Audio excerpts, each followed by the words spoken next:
Permítame comenzar destruyendo el mito más seductor, persistente y venenoso de nuestra era. La idea de que la igualdad de resultados es un ideal moral noble y que la única razón por la que no lo hemos alcanzado es porque existen fuerzas oscuras, personas codiciosas o fallas en el sistema que el gobierno debe corregir. Les han dicho que viven en un sistema injusto, diseñado para oprimirlos, una especie de prisión invisible, y en cierto sentido tienen razón, pero no de la manera que creen. No son víctimas del mercado libre, son víctimas de una ilusión cuidadosamente construida, una matrix económica, si me permiten tomar prestada una metáfora moderna, diseñada por planificadores centrales, políticos y burócratas que les han vendido la idea de que ellos pueden gestionar sus vidas mejor que ustedes mismos. La realidad fundamental que se les oculta es esta: una sociedad que pone la igualdad, en el sentido de igualdad de resultados económicos, por delante de la libertad, terminará sin igualdad y sin libertad. El uso de la fuerza para lograr la igualdad destruirá la libertad, y la fuerza introducida con buenos propósitos terminará inevitablemente en manos de personas que la usarán para promover sus propios intereses egoístas. Por el contrario, una sociedad que pone la libertad en primer lugar terminará como un feliz subproducto, con una mayor igualdad y una inmensa prosperidad compartida. Hoy quiero desmantelar el código de esta ilusión. Quiero mostrarles los engranajes de la realidad económica que operan detrás de la cortina de la retórica política. Si quieren escapar de la manipulación, deben entender 3 mecanismos fundamentales que rigen esta Matrix: el sistema de precios como lenguaje, la ilusión del dinero fiat y la tiranía de las buenas intenciones. Hablemos primero del código fuente de nuestra civilización, el sistema de precios. Ustedes miran un precio en una etiqueta, digamos el precio de un par de zapatos o un litro de gasolina, y ven una molestia, un obstáculo entre ustedes y lo que desean. Pero eso no es lo que es un precio. Un precio es una señal, es un dato comprimido, una maravilla de la comunicación que transmite información vital desde millones de mentes dispersas por todo el mundo hasta la palma de su mano. Nadie en el mundo sabe cómo fabricar por sí solo un simple lápiz, y mucho menos un teléfono inteligente. Se requiere grafito de América del Sur, madera del estado de Washington, caucho de Malasia, cobre, zinc, pintura y la cooperación de miles de personas que no se conocen, que no hablan el mismo idioma y que, si se conocieran, podrían incluso odiarse. ¿Qué los induce a cooperar para producir ese producto que ustedes compran por centavos? No es una orden de un comisario en una oficina central. Es el sistema de precios. Cuando el precio de algo sube, es una señal de alarma que dice: esto es escaso, consérvenlo, busquen sustitutos o produzcan más. Cuando el gobierno interviene en este sistema, cuando impone controles de precios, leyes de alquileres máximos o salarios mínimos, no está ayudando a la gente. Está interfiriendo en la transmisión de datos. Está introduciendo estática en la línea telefónica.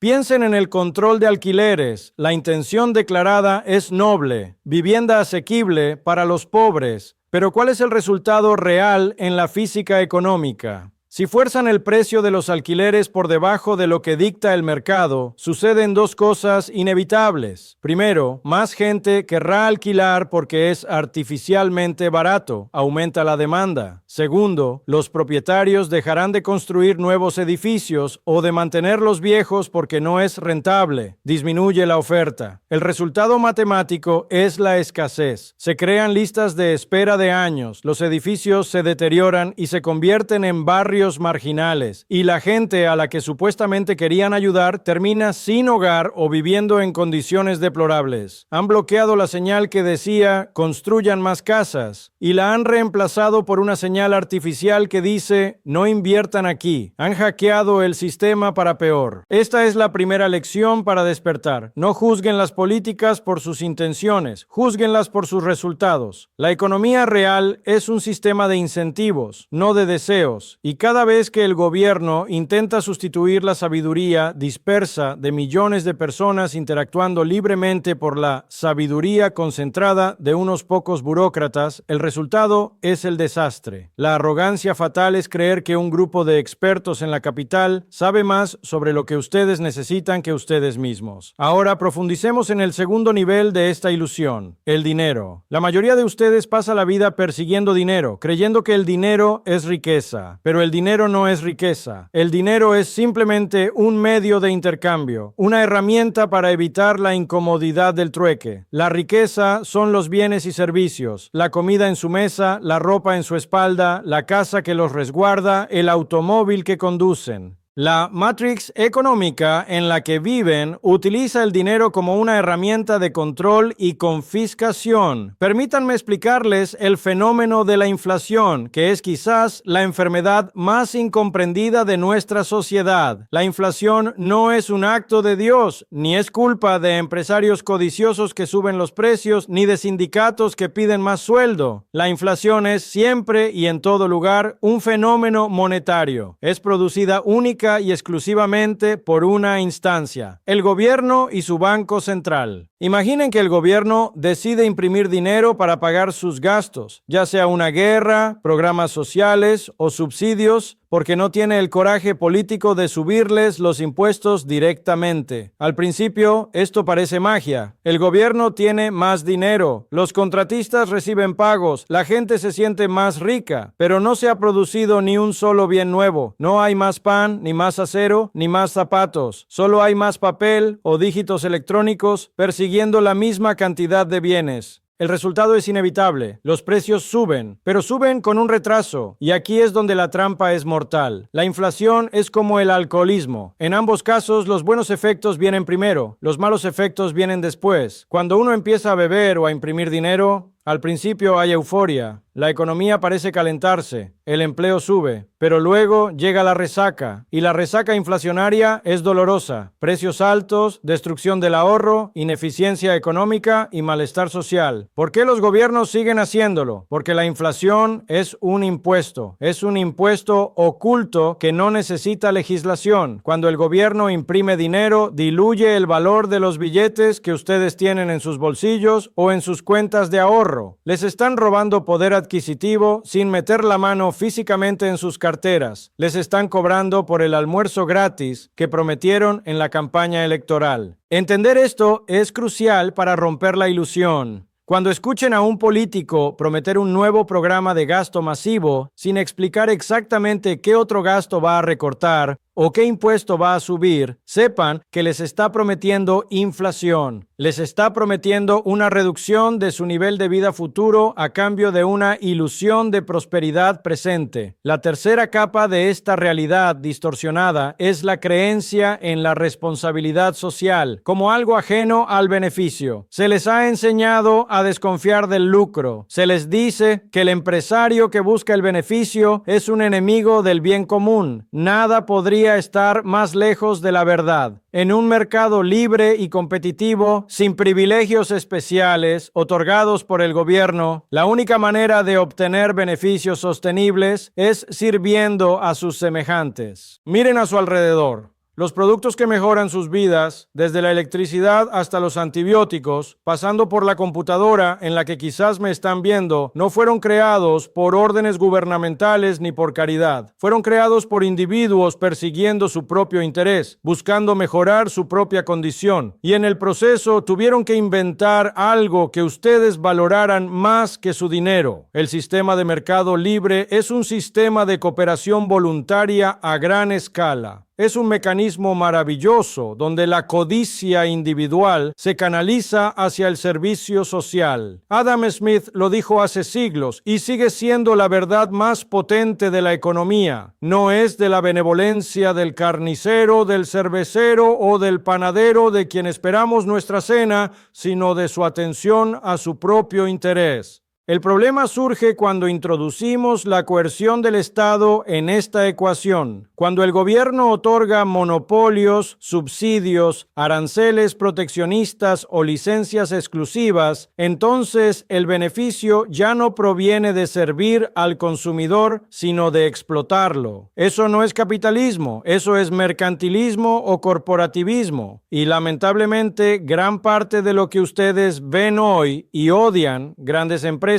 que usan el poder político para aplastar a la competencia, no es producto del mercado libre, sino de la falta de él. Es producto de un gobierno demasiado grande que tiene el poder de vender favores al mejor postor. La gran ironía es que las mismas personas que claman por más regulación gubernamental para controlar a las corporaciones están dándoles a esas corporaciones exactamente lo que quieren: barreras de entrada. Las regulaciones complejas son amigas de las grandes empresas, que pueden pagar departamentos legales para cumplirlas, y son enemigas del pequeño emprendedor, del innovador que está tratando de empezar en su garaje y que no puede permitirse el costo burocrático. Así, en nombre de la protección, protegemos al status quo y matamos el progreso. Hasta ahora, hemos visto cómo el sistema de precios es un lenguaje que se intenta censurar, cómo el dinero es una herramienta que se adultera para confiscar riqueza, y cómo el lucro en un mercado libre es, paradójicamente, la forma más alta de altruismo efectivo. Pero hay una dimensión aún más profunda, una dimensión que explica por qué, a pesar de toda la evidencia histórica del fracaso del estatismo, seguimos cayendo en la trampa de ceder nuestra libertad. Tiene que ver con la naturaleza humana y la tentación de vivir a expensas de los demás. Esta tentación se cristaliza en una matriz de comportamiento que explica casi todos los fracasos del Estado moderno y que constituye el sistema operativo oculto de esta Matrix. Para entender por qué la maquinaria gubernamental siempre chirría, por qué siempre es más costosa de lo presupuestado y menos efectiva de lo prometido, tienen que entender que solo existen 4 formas de gastar dinero. No hay más. Es una cuestión aritmética y psicológica irrefutable. La primera forma es gastar su propio dinero en ustedes mismos. Cuando van a comprar un auto o un traje, vigilan cada centavo y exigen la máxima calidad. Buscan valor. Esta es la forma más eficiente de gasto y es la base del sector privado productivo. Aquí el incentivo está alineado perfectamente. El que paga es el que disfruta y el que paga es el que decide. La segunda forma es gastar su propio dinero en otros. Piensen en cuando compran un regalo de Navidad o hacen una donación de caridad, les importa el precio, porque es su billetera la que sufre, pero la calidad del objeto o la eficiencia final del servicio pasa a un segundo plano. A menudo compran algo que simplemente se vea bien para cumplir, sin importar si el destinatario realmente lo valora. La tercera forma es gastar el dinero de otros en ustedes mismos. El paraíso del ejecutivo con cuenta de gastos. Piensen en una comida de negocios pagada por la empresa. No les importa el precio en absoluto. Piden el vino más caro, el corte de carne más fino, pero exigen la mejor calidad porque son ustedes quienes se lo comen. Aquí es donde los costos comienzan a inflarse descontroladamente. Y luego está la cuarta forma, el agujero negro de la economía, gastar el dinero de otros en otras personas. Señoras y señores, esa es la naturaleza del gobierno. El burócrata, el político, el planificador central gasta el dinero de ustedes, los contribuyentes, en servicios para terceros, el público. Al no ser su dinero, no tiene ningún incentivo visceral para economizar. Al no ser el destinatario final del servicio, no tiene el incentivo real para asegurar la calidad. Por definición sistémica, el gasto público siempre tenderá al despilfarro y a la ineficiencia. No es porque los funcionarios sean malas personas, muchos son patriotas y trabajadores. Es porque operan en un sistema de incentivos rotos. Esperar que el gobierno gestione los recursos con la eficiencia de una empresa privada es como esperar que el agua fluya cuesta arriba. Va en contra de la naturaleza de la realidad económica. En la Matrix les dicen que el gobierno es un padre benevolente. En la realidad, el gobierno es un intermediario que gasta el dinero de la forma número 4. Pero la ilusión va más allá de la simple ineficiencia financiera. Toca la fibra misma de su libertad personal y de la estructura moral de la sociedad. Se les ha vendido la idea de que la libertad política y la libertad económica son cosas separadas, compartimentos estancos. Les dicen, no importa si el gobierno controla la industria, la salud, las pensiones y la energía, siempre y cuando tengas libertad de expresión y puedas votar cada 4 años. Esta es quizás la mentira más peligrosa de todas. El pilar central de la prisión intelectual. La libertad económica es un requisito indispensable para la libertad política. No pueden tener la una sin la otra. Piénsenlo con lógica fría y despiadada. Si el gobierno es el único empleador, si el Estado controla los medios de producción, ¿cómo pueden ustedes disentir? ¿Cómo pueden oponerse al partido en el poder si su sustento y el de sus hijos depende de la firma de un burócrata? La historia es un testigo implacable. En toda sociedad donde el Estado ha controlado la economía, sea la Unión Soviética, la Alemania nazi o las autocracias modernas, la disidencia política ha sido aplastada, no por casualidad, sino por necesidad lógica. Si yo quiero imprimir un panfleto criticando al gobierno, necesito comprar papel y tinta. En una economía de mercado, puedo comprarlos a cualquiera que venda, sin importar mi ideología. El vendedor de papel no me pregunta por quién voy a votar, solo me pregunta si puedo pagar. Pero si el gobierno es dueño de las fábricas de papel, ¿creen honestamente que me venderán los suministros para atacarles? Por supuesto que no. El mercado libre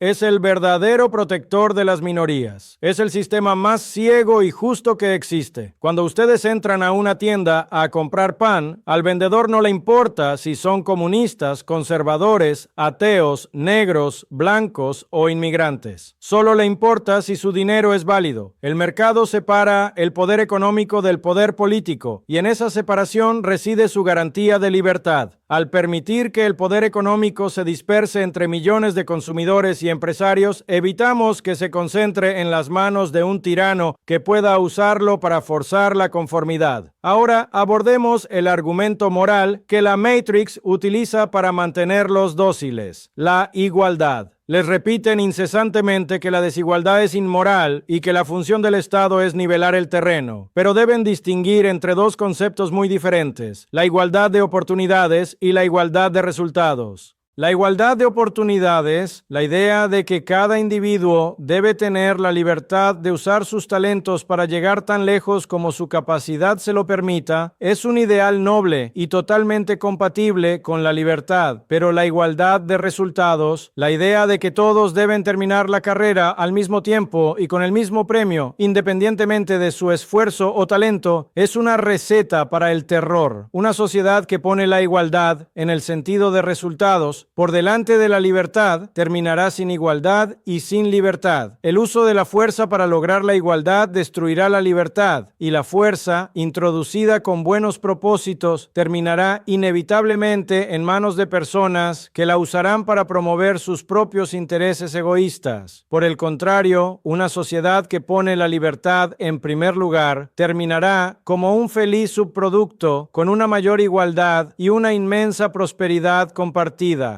¿Por qué? Porque la libertad libera la energía humana, permite la movilidad social. En un mercado libre, los ricos no tienen el poder garantizado. Deben seguir sirviendo a los consumidores para mantenerse ricos. Miren la lista de las empresas más grandes de hace 50 años y compárenla con la de hoy. La mayoría ha desaparecido o ha caído. Eso es dinamismo. En una economía controlada por el Estado, las élites se atrincheran mediante la ley y el privilegio, y la desigualdad se vuelve estática y opresiva. La Matrix también les oculta la verdad sobre los monopolios. Les dicen que el mercado libre crea monopolios que explotan al pueblo. La realidad histórica es que los monopolios más duraderos y dañinos nunca han sido producto del mercado libre, sino concesiones directas del gobierno. Es el gobierno quien impone aranceles, licencias restrictivas y regulaciones complejas que solo las grandes corporaciones pueden cumplir, matando así a la competencia pequeña en la cuna. Si realmente odian los monopolios, deberían ser los primeros en pedir la abolición de los privilegios estatales y la desregulación, porque la competencia libre es el disolvente más potente contra la concentración de poder. Entonces, ¿cómo escapamos de esta Matrix? ¿Cómo recuperamos el control sobre nuestras vidas y nuestras finanzas? La respuesta no es cómoda. La respuesta requiere madurez y coraje. Deben aceptar que la seguridad total es una ilusión de los presidios. El precio de la libertad